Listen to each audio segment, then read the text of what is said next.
एक प्रसंग आता है कि दो भाई थे, धर्मवीर और कर्मवीर, सगे भाई थे। बड़ा मैत्री थी दोनों में, बड़ी घनिष्ठता थी। पर धर्मवीर बड़ा धर्मात्मा था, कर्मवीर कर्म में विश्वास रखता था। ये धर्म में उसकी कोई अभिरुचि नहीं थी। इस बात से बड़ा भाई धर्मवीर बड़ा दुखी रहता था, क्योंकि धर्मवीर के यहाँ तो उसके संबंध से कोई, जहां उसे पता चल गया कि कोई साधु आया है तो दौड़ के प्रणाम करके घर ले आते, उनकी इच्छानुसार उनको भोजन प्रसाद पवाते थे। और जहां कोई साधु को देखा सो कर्मवीर का मुंह खराब हो जाता था।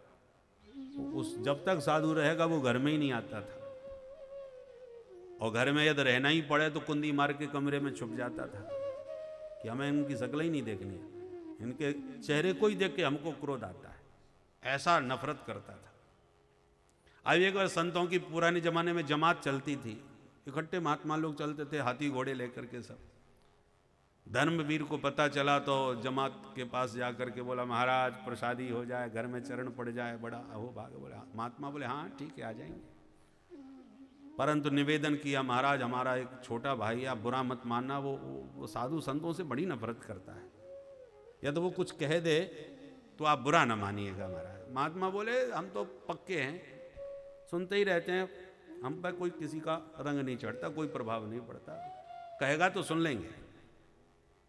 ठीक है महाराज। तब अब महात्माओं की मंडली आई, बढ़िया भंडारा चला।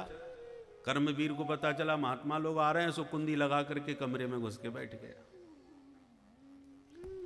अब महात्मा लोग आए, घंटों तक तो कीर्तन चला महाराज। फिर भंडारा जब तैयार हुआ तो फिर जय जयकारें भाई, घंटों तक जय जयकार। अब सुन के उसको तन बदन में आग लगे कर्मवीर को कि देखो ये बाबा लोग अपने पड़े पड़े घूम माल छान रहे, करना धरना कुछ है ही नहीं, और मेरे भैया की भी बुद्धि कैसी भ्रष्ट हो गई है, इतना मेहनत से कमाई जाती है संपत्ति और सब बाबा जियों पर लौटा देता है। बड़बड़ा के खूब गालियां दे रहा भीतर से साधु संतों। अब महात्माओं को पहले ही बता चुका था धर्मवीर, तो महात्मा लोग भी बोले कोई बात नहीं, कहने दो। खूब कीर्तन किया। अब जब सब पा चुके महात्मा लोग भंडारा प्रसाद, और खूब 3 बार जब जय जयकार हुई तो पंगत उठी और महात्मा लोग चल पड़े। परंतु जो श्री महंत जी थे, जो मुखिया थे साधु समाज के, हष्ट पुष्ट महात्मा थे, सभी साधुओं से कहा तुम चलो हम जरा उसका इलाज करके आते हैं। तो और सब महात्मा चले गए, और धर्मवीर से महंत जी ने कहा सुनो उसे निकालो। बोले महाराज वो निकल ही नहीं सकता। बोले ठीक है तो कभी तो निकलेगा, हम उससे मिल के ही जाएंगे। बोले महाराज वो दुष्ट है, न जाने क्या क्या आपको उल्टा सीधा बोलेगा। बोले उसको बोलने दो, हम तो पक्के हैं, तुम चिंता ना करो। तो आज जैसी आपकी मर्जी। अब जब उसने देखा कि कोई खटपट नहीं हो रही और कोई जय जयकार भी नहीं हो रही, इसका मतलब सबरे बाबा जी गए, तब उसने धीरे से कुंदी खोली, और जैसी कुंदी खोल के बाहर निकला कि महंती जी ने तुरंत दबा की गर्दन पकड़ी और पटक लिया और छाती पर बैठ गए, दबोच लिया। अब वो चिल्लावे अरे बाबा जी मार डालेगा क्या, खा पी करके इतने तगड़े बन रहे हैं कि मेरे प्राण ही ले लेगा, खा लिया पी लिया वो अपना काम करो भाई, अब मेरी छाती पर क्यों चढ़ा है। बोले पहले तू राम राम कहे तब छोड़ूंगा तेरे को, नहीं तो आज तेरे सचमुच प्राण ले लूंगा। बोले मैं बोल ही नहीं सकता कभी, ये सब बकवास है। बोले जब तक तू बोलेगा नहीं तब तक मैं तेरी छाती से उतरने वाला नहीं। अरे भाई ये भी कोई जबरदस्ती है। बोले हाँ ये जबरदस्ती ही है, तेरे यहां भोजन किया है तो राम नाम तो बुलवा के ही जाऊंगा। और उस पर जब उसने देखा है वो महात्मा बहुत खतरनाक है भाई, ये सचमुच प्राण ले लेगा, बहुत वजनदार है, थोड़ी देर यदि ऐसी चढ़े रहे तो हम तो जैसे ही आराम हो जाएंगे, तो प्राण जाए तो उससे अच्छा है कि भैया राम राम कह के छुट्टी तो करो। अच्छा ठीक है महाराज जय सिया राम जय सिया राम, अब तो छोड़ो मेरे प्राण। सोई बाबा जी उतर गए और बोले सुन अब तूने मेरे कहने से राम नाम कह तो दिया है, पर कोई इसकी कीमत मांगे या तेरे से कहे कि हमें दे दो, इसका कोई मूल्य मांगे तो मूल्य कभी मत बताना और ना इसको कभी बेचना। बोले महाराज आप कहाँ पागलपन की बात करते हो, ये भी कोई बेचने वाली चीज है क्या, इसको कौन खरीदेगा। बोले तू तो ये बात गांठ बांध ले, या तो कोई इससे तेरे को खरीदने को कहे ये राम नाम तो तू बेचना मत, बस इतना याद रखना। बोले ठीक है महाराज आप पधारो। तो महात्मा तो चले गए। कुछ ही दिनों के बाद कर्मवीर मर गए। मरने के बाद जब नरक में पहुंचा, ये पापी था। यमराज ने वही खाता देखा है, चित्रगुप्त से पूछा भाई देखो इसका। चित्रगुप्त ने कहा महाराज नंबर 1 का पापी है, साधु संतों से इसने हमेशा नफरत की है, उनका अपमान भी खूब किया है। बस एक थोड़ा सा पुण्य है, क्या, एक बहुत अच्छे भजनानंदी संत के दुराग्रह करने पर, जबरदस्ती उनके द्वारा कहलवाने पर इसने एक बार जय सिया राम बोला था, एक बार बोला था बस, और इसके जीवन में कोई पुण्य नहीं है। तो यमराज ने कहा भाई तूने और तो कुछ अच्छा काम नहीं किया, पर एक बार एक संत के कहने से राम नाम बोला है तो बोल, तू उसके बदले में क्या चाहता है। तब उसे महात्मा की बात याद आई। वो महात्मा ने कहा था कि बेचना मत भाई। तो उसने कहा पहले ये बताओ इस एक बार राम नाम कहने का मूल्य क्या है, कीमत क्या है, मुझे कीमत का तो पता चले तब मैं कुछ मांगू। अब यमराज ने चित्रगुप्त से कहा तुम बताओ इसकी क्या कीमत लगाई जाए। यमराज बोले ये तो मुझे नहीं मालूम, मैं तो पापियों को दंड देने वाला हूं, ये राम नाम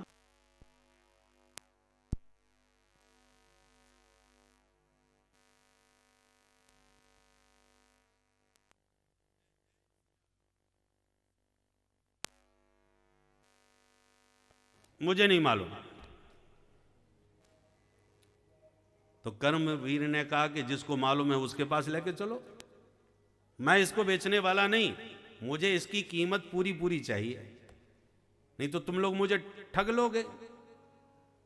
मैं अनपढ़ अनाड़ी आदमी, मुझे इसका पूरा मूल्य मिलना चाहिए, पहले यह पता चले इसका मूल्य है क्या।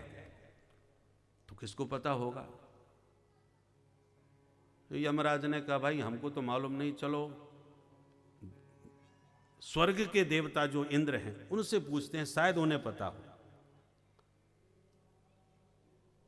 तो कर्मवीर बोला मैं ऐसे नहीं जाऊंगा, मुझे अपने राम नाम का पूरा मूल्य चाहिए, और जहां भी ले जाना हो मुझे अपने कंधे पर बैठा के ले जाओ, मैं पैदल नहीं चलने वाला। यमराज बोले अच्छा विचित्र पापी आया भाई, चल ठीक है भैया पता लगाते हैं। यमराज कंधे पर बैठा करके गए देवराज के पास। देवराज ने यमराज से कहा कि कैसे आना हुआ महाराज। बोले कुछ मत पूछो महाराज, ये ऐसा दुष्ट पापी कहाँ से आया है, इसने जिंदगी में एक बार राम नाम बोला और पीछे पड़ गया, मुझे राम नाम का मूल्य बताओ। अब हम पापियों के बीच में वो काम करते करते अब हम राम नाम की कीमत हम क्या जाने। अब आप स्वर्ग के देवता हो, आपको पता होगा, इसलिए आपके पास चले आए। आप बताइए राम नाम की क्या कीमत है। देवराज बोले हम भी भोग के देवता हैं, स्वर्ग के भोग विलास में डूबे रहते, हम राम नाम की कीमत क्या जाने। तो कौन जानता होगा। तो चलो ब्रह्मा जी के पास चलते, विधाता हैं सृष्टिकर्ता हैं, उन्हें अवश्य मालूम होगा। बोले चलो। कर्मवीर बोला मैं पैदल नहीं जाऊंगा, जहां भी ले जाना है मुझे अपने साथ बैठा के ले जाओ। तो तुरंत पालकी का प्रबंध हुआ। बोले लंबी यात्रा पे है, तो एक तरफ इंद्र एक तरफ यमराज पालकी में लगे और श्रीमान जी बैठ के चले। पहुंच गए ब्रह्मलोक। ब्रह्मा जी के पास जाके सारी समस्या सुनाई। ब्रह्मा जी से जब पूछा गया महाराज आप बताओ सृष्टिकर्ता हो, ये राम नाम की क्या कीमत है। ब्रह्मा जी बोले वो तो हमको भी नहीं मालूम। अरे आप विधाता हो, आपको नहीं मालूम तो आप किसको मालूम होगा। बोले भोले बाबा को मालूम होगा, क्योंकि वो राम नाम हमेशा जपते रहते हैं। राम रामेति रमे रामे मनोरमे सहस्त्र नाम तत्तुल्यम राम नाम वरानने। वो भवानी से राम नाम की खूब चर्चा करते हैं, उन्हें अवश्य पूरा मूल्यांकन पता होगा, चलते हैं। बोले तो तुम भी लग जाओ पालकी में। ब्रह्मा जी को भी लगा लिया और श्रीमान जी कर्मवीर बैठ करके पहुंचे महादेव के पास। सारी समस्या विस्तार से सुनाते हुए कहा महादेव अब आप ही बता दीजिए राम नाम की महिमा क्या है। बोले बाबा ने कहा राम नाम में दिन रात जपता हूं और मुझे परमानंद की प्राप्ति होती है, परंतु राम नाम की पूरी कीमत क्या हो सकती है ये तो मैं भी नहीं बता सकता। अरे राम राम, ये तो बड़ी समस्या आ गई। तो अब किसके पास जाएं? बोले जिसका नाम है उसी के पास चलते हैं। बोले तो आप भी लग जाओ पालकी में।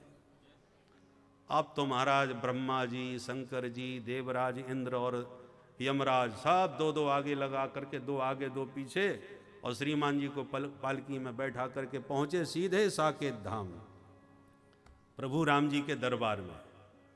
दिव्य अलौकिक साकेत धाम में राम दरबार के मध्य जब पहुंचे, सारी समस्या सुनाई और कहा सरकार आपका नाम बड़ा अद्भुत है। इस दुष्ट ने जिंदगी में एक बार लिया है एक साधु के, वो भी जबरदस्ती कहने पर। अब ये पूछ रहा है कि इस राम नाम की महिमा क्या है। तो आपका ही नाम है, आपको तो अवश्य पता होगा, आप ही बता दीजिए। भगवान बोले कि इसको हमारे पास लाओ, और उसको ला करके अपने पास गोदी में बैठा लिया। और भगवान बोले देखो भाई, राम नाम की महिमा क्या है ये तो हम भी नहीं जानते। राम न सकहि नाम गुण गाई, तो मेरा नाम बड़ा ख्याति लब्ध है और बहुत जीवों का कल्याण करने वाला है, ये तो मालूम है, पर पूरी तरह राम नाम की कीमत क्या है मैं बता नहीं सकता। परंतु आपको दिखा सकता हूं कि जिस पापी ने जिंदगी में एक बार भी कभी सत्कर्म नहीं किया था और एक महात्मा के दुराग्रह पूर्वक जबरदस्ती कहलवाने पर एक बार राम नाम लिया था, और उसी राम नाम के प्रभाव से आज ब्रह्मा, शंकर, इंद्रादिक देवताओं को पालकी में लगा करके बैठ करके आज मेरी गोदी में आ गया। इससे ज्यादा राम नाम का बहुमूल्य रत्न और क्या हो सकता है?